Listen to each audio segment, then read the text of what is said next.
Саламатсызбы оқушылар. Бүгін бізде Кромбат кітабы бойынша 5-ші жаттығу 8-ші сынып 49-ші бет. Қарайтын боламыз.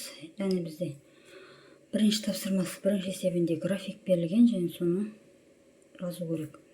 Графиктің бөліктерінде А және С бөлігінде қыздыру процесс жүреді, А бөлігінде қатты күйде және С сұйық күйде болады. Осы кезде екінші тапсырмасы. Осы бірінші есептің үшіншісінде ВС кезінде ол балқиды. ВС процесі балқиды. Және температура 8 минут және 3 минут 5 минут аралығында балқиды.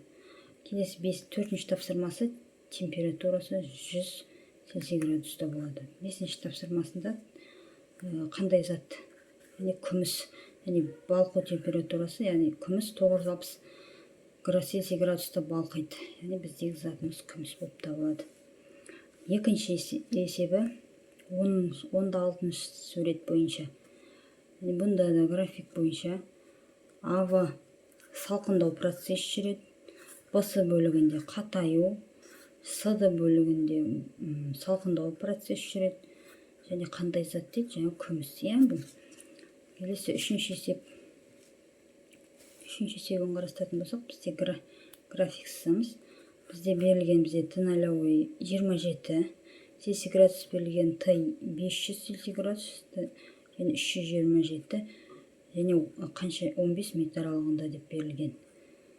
Бұл бізде қорғасын заты. Қорғасын.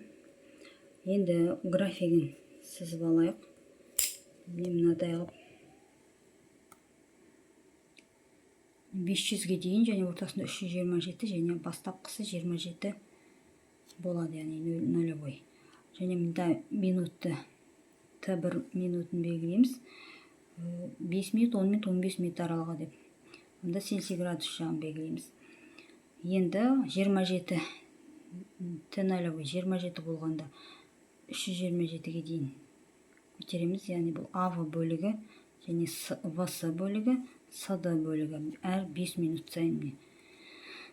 Яғни бізде АВ бөлігінде қыздыру жүреді процесі, ВС бөлігінде балқу процесі және С бөлігінде қыздыру процесс жүреді екен.